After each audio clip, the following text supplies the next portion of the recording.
एक शांत घाटी में सुरमगढ़ नाम का गांव था। वह छोटे छोटे घर, मिट्टी की गलियां और एक विशाल पीपल का पेड़ था। गांव के लोग रात को जल्दी सो जाते थे, क्योंकि कहते हैं पहाड़ों के उस पार अंधेरे का राक्षस रहता है। गांव का एक जिज्ञासु लड़का था, आरव, उम्र 10 साल। उसे कहानियां और रोमांच बहुत पसंद था। एक रात उसे सपना आता है कि कोई आवाज उसे पुकार रही है, आरव, दीपक ढूंढो, अंधेरा बढ़ रहा है। अगली सुबह आरव अपने खेत में खुदाई करते हुए एक पुराना सुनहरा सिक्का पाता है। सिक्के पर अजीब से निशान बने होते हैं, वही जो उसने सपने में देखे थे। सिक्के के पीछे लिखा था, दीपक वही जगाएगा जो अंधेरे से न डरे। आरव अपने छोटे दोस्त तोपू बंदर के साथ उस दिशा में निकल पड़ता है। जंगल में बोलने वाले पेड़, उड़ती जुगनुओं की रोशनी और हवा में तैरते पंखुड़ियां, हर चीज में जादू था, पर खतरा भी। हर चीज में जादू था, पर खतरा भी।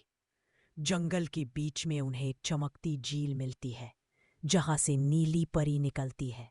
वो कहती है, दीपक खोजने वाले को 3 इम्तिहान देने होंगे, साहस, सच्चाई और त्याग का। एक पुल पार करते समय आरव के नीचे गहरी खाई है। हवा तेज चल रही है, पर आरव टोपू को उठाकर पार कर लेता है। परी प्रकट होकर मुस्कुराती है। पहला इम्तिहान पूरा। आरव के सामने उसका हमशक्ल आ जाता है, जो झूठ बोलकर कहता है, मुझे दीपक दे दो, मैं गांव बचा लूंगा। पर आरव पहचान जाता है कि ये धोखा है। वह सच्चाई से बोलता है, दीपक सबका है।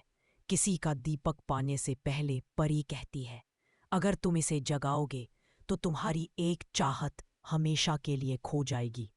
आरव सोचता है, फिर कहता है, अगर इससे मैरत हमेशा के लिए खो जाएगी। आरव सोचता है, फिर कहता है, अगर इससे मेरा गांव बचेगा तो मैं अपनी इच्छा छोड़ता हूं। दीपक जगमगाने लगता है, उसकी रोशनी आसमान तक पहुंचती है। अंधेरे का राक्षस जो पहाड़ों के पीछे छिपा था, वो प्रकाश में जलकर गायब हो जाता है। गांव फिर से रोशनी से भर जाता है। परी आती है और कहती है, तुम्हारी त्याग की इच्छा थी, तुम्हारी त्याग की इच्छा थी, कभी डरना मत, अब तुम हमेशा साहसी रहोगे। गांव वाले आरव को दीपक बालक कहते हैं। कहानी यही खत्म होती है, लेकिन हर दीपावली की रात वो दीपक फिर हल्की चमक देता है। स्माइल।